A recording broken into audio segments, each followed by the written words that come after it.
Assalamualaikum warahmatullahi wabarakatuh. Waalaikumsalam warahmatullahi wabarakatuh.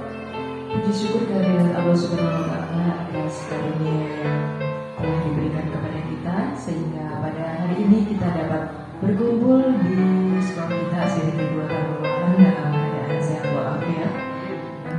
Dalam hari ini Bapak Ibu Guru, pertama-tama saya mengucapkan terima kasih atas waktunya telah meluangkan waktu Bapak Ibu untuk mengikuti kegiatan sosialisasi budaya positif.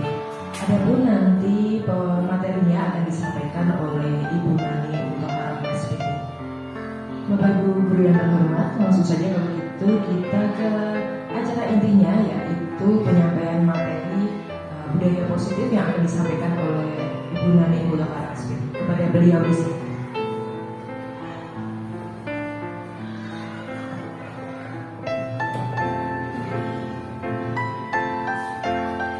Bismillahirrahmanirrahim. Assalamualaikum warahmatullahi wabarakatuh.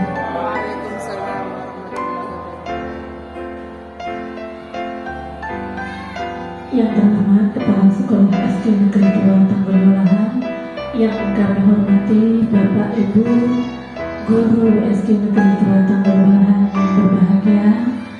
Puji syukur kehadirat Allah Subhanahu wa Ta'ala, pada hari ini kita masih diberi kesempatan dan kesehatan untuk belajar bersama, meningkatkan kualitas pendidikan anak-anak kita, meningkatkan kualitas SD kita, SD Negeri 2 Tanggulwalahan.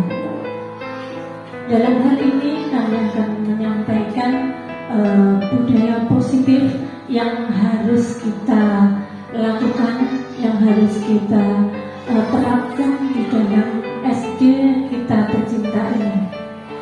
Bapak Ibu yang kami hormati, sebagai guru, menciptakan budaya positif di sekolah itu suatu keharusan, karena kita adalah sebagai orang yang dijadikan figur oleh anak-anak kita. Dan kami sudah merancang untuk menciptakan budaya positif di sekolah ini sebagai berikut. Seorang guru yang baik harus memiliki kemampuan dalam mewujudkan budaya positif di sekolahnya, karena anak-anak itu dari lahir mereka sudah terlahir dalam keadaan suci.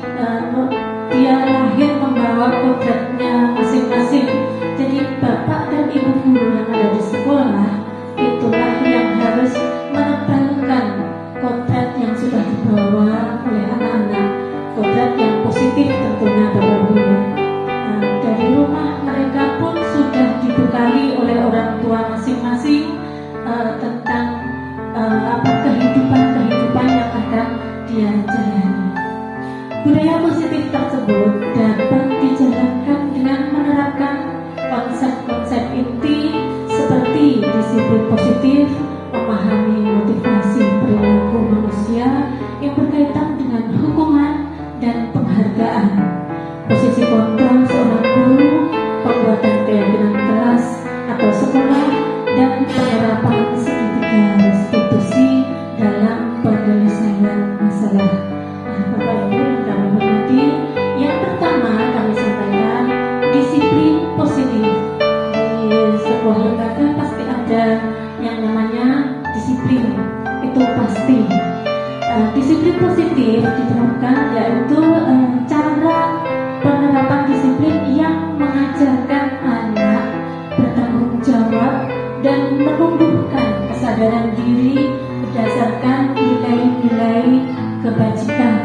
Disiplin positif lebih ke arah disiplin diri yang dapat mengontrol diri dalam melakukan segala tindakan. Jadi segala tindakan yang dilakukan oleh anak didik kita harus motivasinya dari diri sendiri. Disiplin positif dapat membuat murid memahami dan menyadari berdasarkan motivasi internal yang muncul dari dirinya sendiri, bukan akibat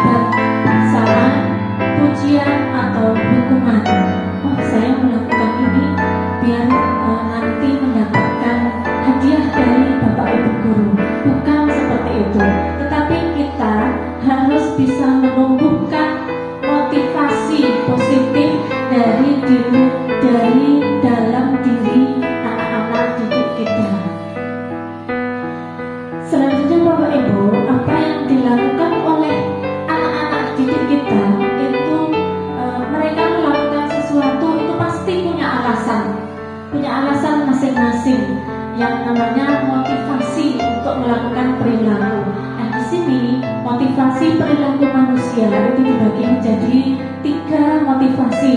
Di antaranya yang pertama, mereka melakukan tindakan itu untuk menghindari ketidaknyamanan atau hukuman.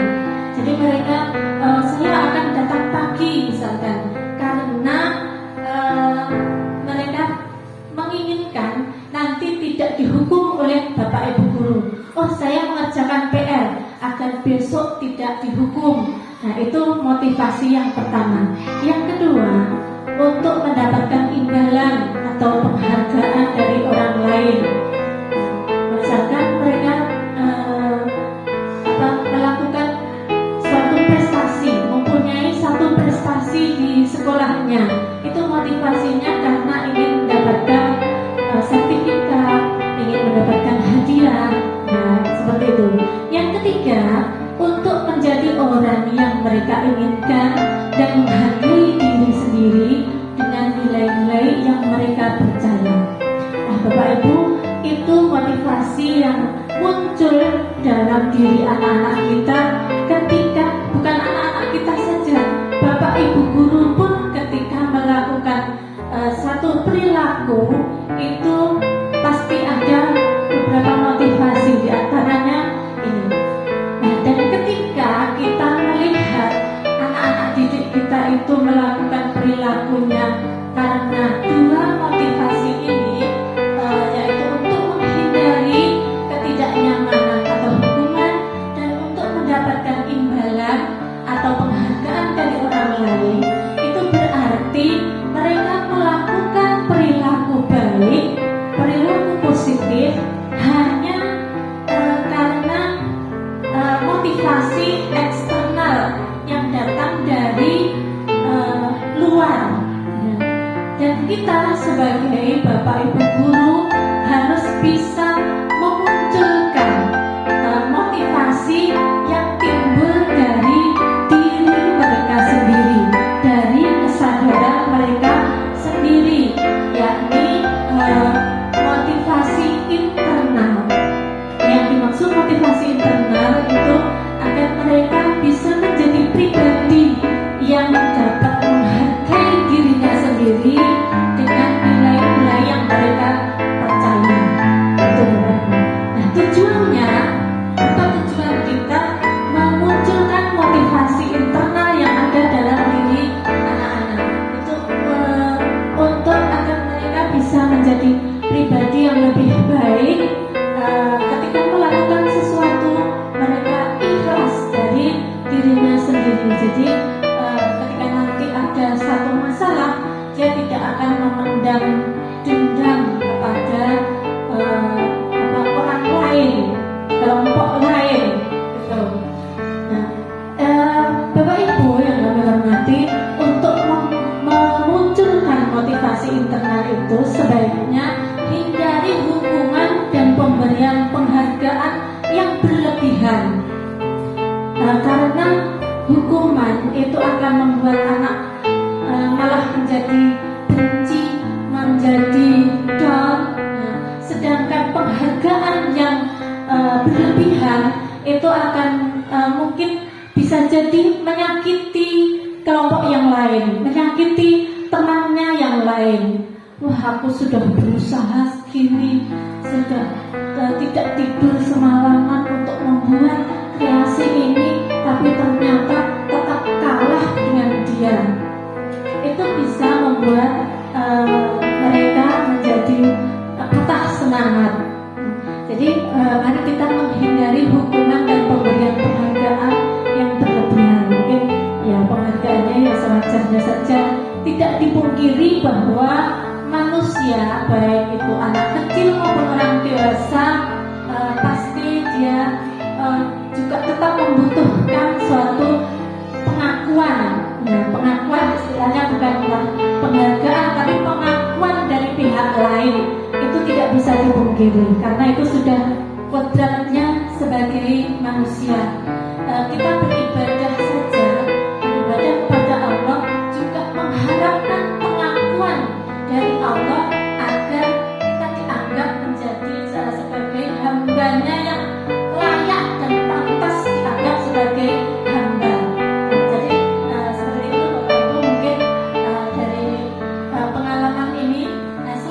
contohnya sebagai guru kita harus bisa menjadi memposisikan diri. Apa sih posisi kita sebagai seorang guru dan pemimpin di kelas atau pemimpin di lembaga kita? Posisi kontrol seorang guru yaitu yang pertama sebagai penghukum, membuat merasa bersalah, tenang, dan sebagai pemantau dan sebagai manajer. 5 posisi kontrol ini ada dalam diri kita. Sebagai penghukum ini mungkin dia apa ya? Kalau kita sebagai guru melihat kesalahan anak kita, langsung kita tegur, langsung kita marahi, langsung kita berikan sanksi. Itu sebagai membuat merasa bersalah. Kita akan membuat mereka yang melakukan, yang punya masalah tadi tidak nyaman berada di tempat itu. Dengan kalimat kita, dengan perlakuan kita terhadap dia merasa bersalah dan merasa tidak nyaman. Sebagai teman, mungkin contohnya kita mendekati anak kita, mengajak bicara, itu sebenarnya bagus juga untuk kita terapkan sebagai teman, karena kita bisa dekat dengan siswa, tetapi harus melihat kondisinya juga. Kemudian pemantau, kita hanya bisa meneliti, mengoreksi anak didik kita ketika mereka bermasalah. Kita langsung memberikan misalkan sanksi-sanksi dan hukuman dan lain sebagainya. Nah, Bapak Ibu, yang paling harus kita tumbuhkan dalam diri kita, yang harus kita kembangkan, yaitu sebagai manajer, sebagai guru, kita harus bisa memposisikan diri kita sebagai manajer. Seorang manajer, seorang guru itu berbuat sesuatu bersama siswa, mempersilahkan muridnya untuk bertanggung jawab dan mempertanggungjawabkan perilakunya, dan mendukung murid agar dapat menemukan solusi atas permasalahannya sendiri, yang pastinya dengan bantuan kita, dengan kita memberikan acuan-acuan atau memberikan motivasi, memberikan pengalaman-pengalaman kita, mereka akan bisa menyelesaikan permasalahannya sendiri. Posisi manajer mengacu pada restitusi yang dapat menjadikan murid sebagai manajer bagi dirinya sendiri, sehingga tercipta identitas positif dalam dirinya dan atau berhasil menjadikan anak yang sukses untuk mengontrol dirinya sendiri, memanajer dirinya sendiri. Selanjutnya kita membuat keyakinan sekolah atau keyakinan kelas. Nah, kami membuat di kelas saya sudah kami terapkan, sudah saya buatkan contohnya. Nah, seperti ini Bapak Ibu. Keyakinan kelas ini dibuat oleh guru dan siswa. Mereka sendiri yang membuat, mereka sendiri yang menentukan apa yang akan mereka lakukan, apa yang mereka yakini itu bisa dilakukan. Guru berperan dalam mewujudkan terbentuknya keyakinan sekolah atau kelas dengan adanya kesepakatan antara guru dan murid. Jadi guru memberikan clue, kita akan membuat keyakinan kelas yang seperti ini. Nah, sekarang silahkan masing-masing anak mungkin bisa mempunyai unek-uneknya, mempunyai usulan, pendapat apa yang sebaiknya dikerjakan di kelas. Keyakinan sekolah atau kelas berupa pernyataan universal yang mudah diingat, jadi tidak usah terlalu panjang kalimatnya, mudah dipahami dan harus diterapkan dalam lingkungan sekolah. Mungkin untuk diterapkan di lingkungan lingkungan sekolah bersama anak-anak. Contohnya nih, mereka membuat keyakinan kelas bahwa yang pertama harus menjaga ketenangan saat jam pelajaran. Yang kedua, menghargai perbedaan teman. Nah, ini contohnya keyakinan kelas yang mereka buat sendiri dengan bersama Bapak Ibu guru. Kemudian ini bisa ditempel di kelas ketika nanti anak-anak dalam pembelajaran bermasalah. Nah, kita tinggal bisa mengingatkan dengan keyakinan kelas yang sudah kita sepakati bersama-sama.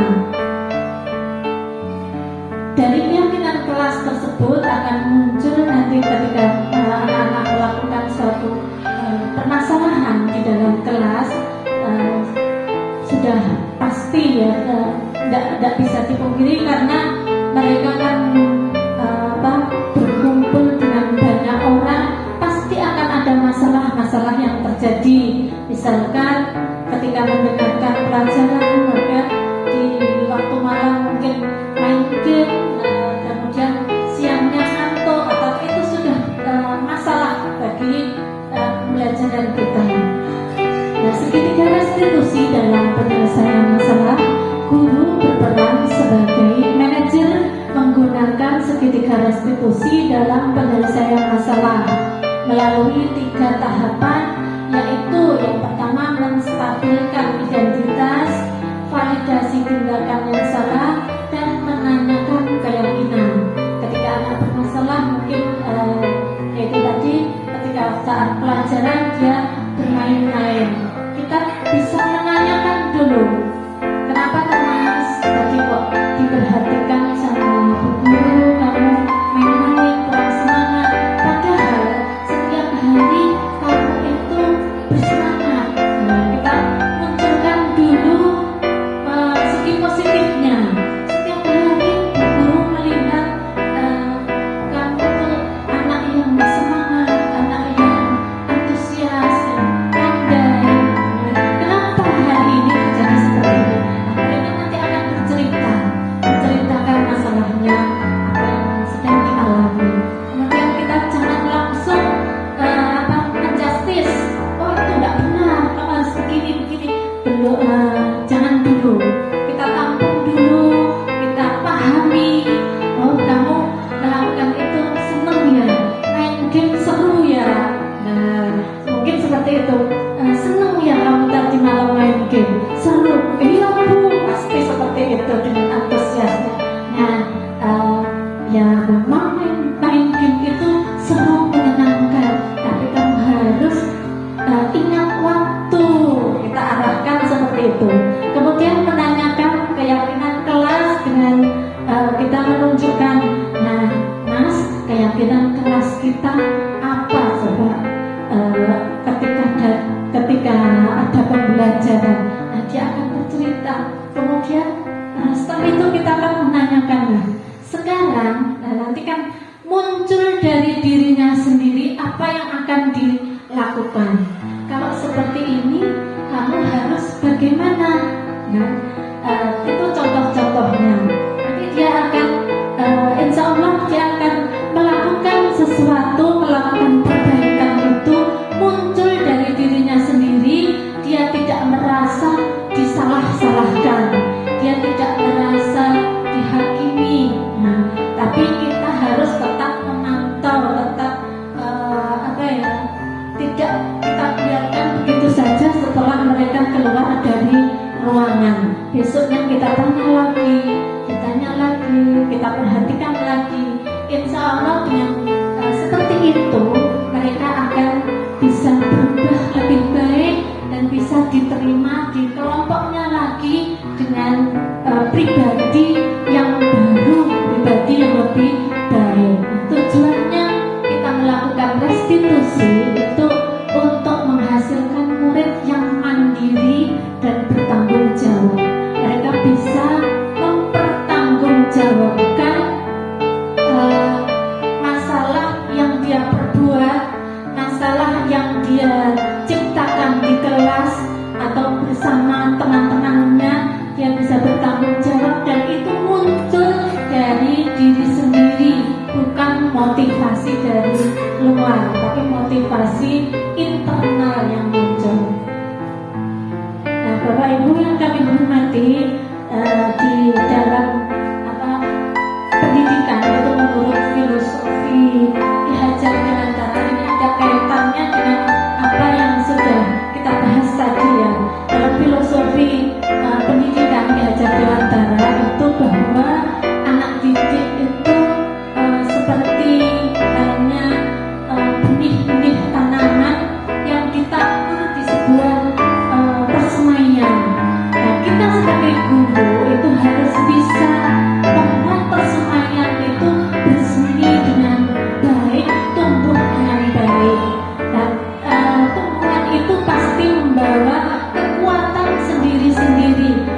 anak didik kita.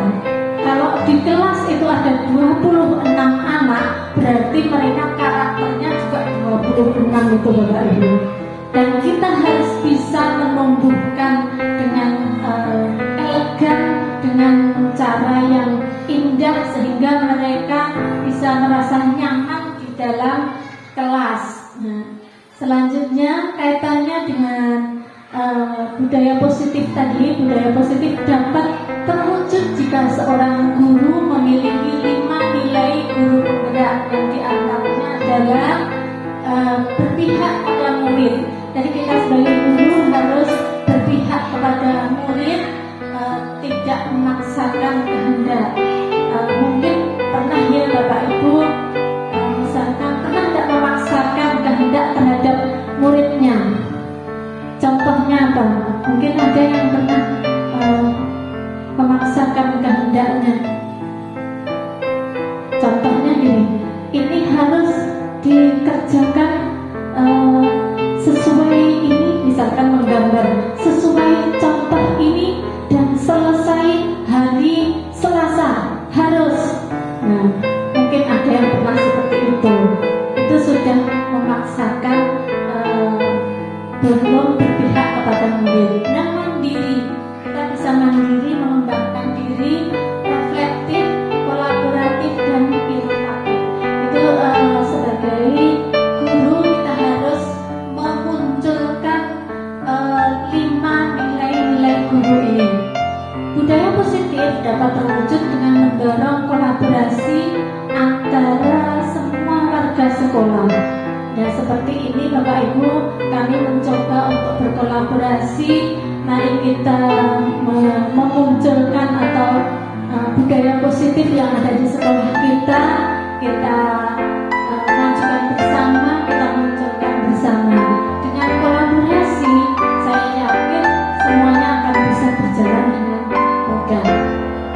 Lanjut, visi guru penggerak. Nah, yang saya jelaskan tadi, budaya positif semuanya berkaitan dengan visi sebagai guru, bukan hanya guru penggerak, tetapi semua guru, saya yakin visi yang akan dicapai ketika kita melakukan suatu tindakan pasti punya tujuan ya Bapak Ibu. Salah satu perubahan yang diinginkan sesuai visi guru penggerak adalah terbentuknya budaya positif agar diperoleh di sekolah yang nyaman. Anak-anak berada di sekolah merasa nyaman, tidak tertekan, aman, dan berpihak pada murid.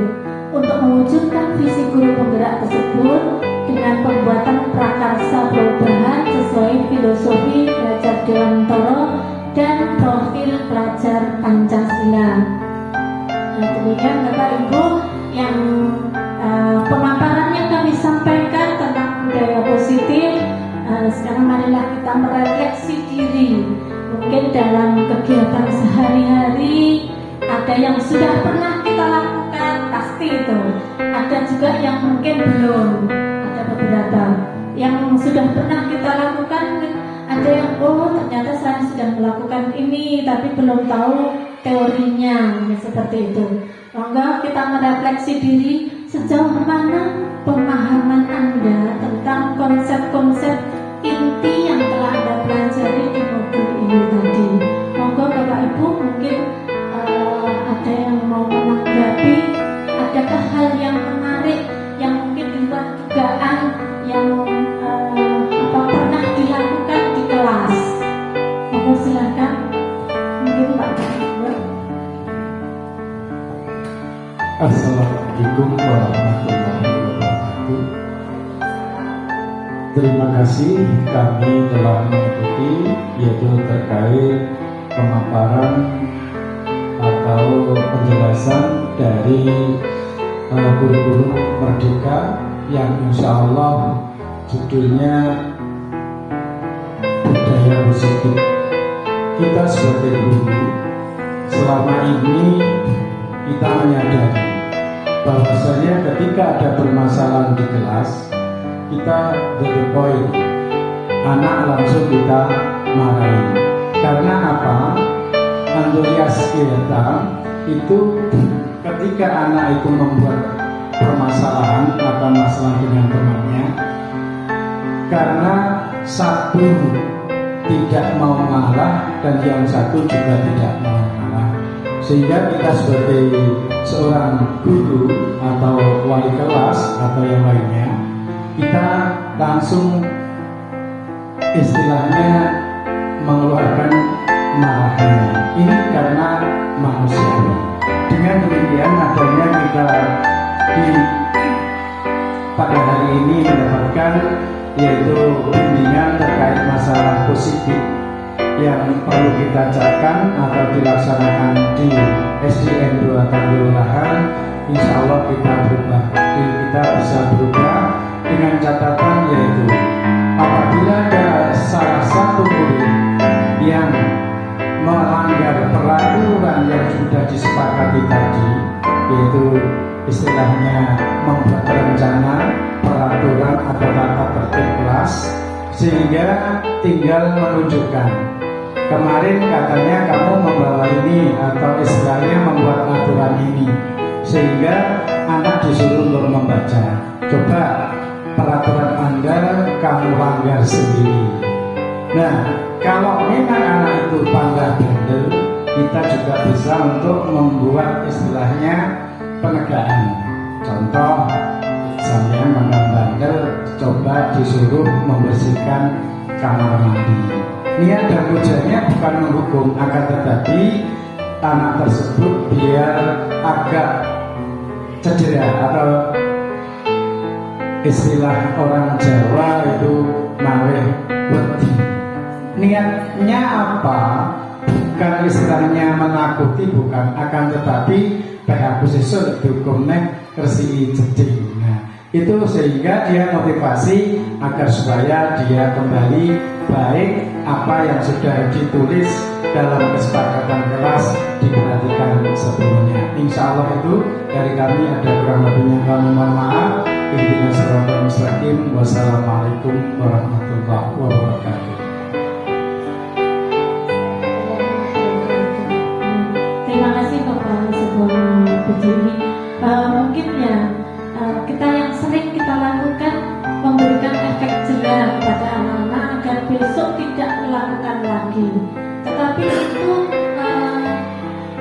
kita harus melakukannya dengan sangat hati-hati ya Bapak Ibu, karena akan bisa melukai dan malah tambah anak-anak tambah, kalau yang tidak merasa, kan ada anak yang punya karakter seperti itu, malah membenci, mungkin membenci gurunya, membenci temannya yang tadi mengadukan. Kita memberikan satu solusi itu memang harus hati-hati kepada anak-anak. Terima kasih untuk tanggapannya. Mungkin ada tanggapan yang lain. Terima kasih. Terima kasih Ibu Mari Mudahara atas waktunya. Dari pemaparan materi ini tadi cukup bagus, saya sangat tertarik sekali. Terus hal yang menarik bagi saya, selama ini saya belum merasa membuat keyakinan kelas. Jadi ternyata di sini kita harus membuat keyakinan kelas. Maka saya sangat tertarik sekali nanti bisa membuat keyakinan kelas bersama anak-anak, sehingga anak-anak bisa punya kontrol diri untuk keyakinan kelas. Oh, ada keyakinan kelas, saya harus tidak melanggarnya. Jadi anak-anak punya kontrol diri juga bagi dia. Kalau saya melanggar, pasti saya nanti ada sanksi, ada konsekuensi seperti itu. Jadi saya sangat tertarik dengan membuat keyakinan kelas ini nanti. Saya akan usahakan untuk membuat keyakinan kelas di kelas saya nanti. Terima kasih banyak atas informasinya. Terima kasih Bapak Ibu untuk tanggapannya pada hari ini. Terima kasih sekali sudah memberikan kesempatan kepada kami untuk mensosialisasikan budaya positif. Dan setelah ini mari kita bersama-sama berkolaborasi, bekerja sama bersama kepala sekolah guru-guru yang lainnya bersama wali murid juga untuk mewujudkan budaya positif yang ada di sekolah kita. Terima kasih atas perhatiannya. Mohon maaf jika ada kalimat yang kurang berkenan, jika ada tingkah dan perilaku yang kurang berkenan. Saya akhiri, wabillahi taufiq wal hidayah. Wassalamualaikum warahmatullahi wabarakatuh.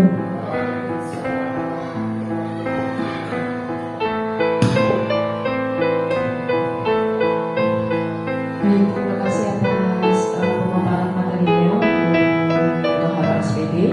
Bapak Ibu Guru, demikian acara sosialisasi budaya positif kita hari ini.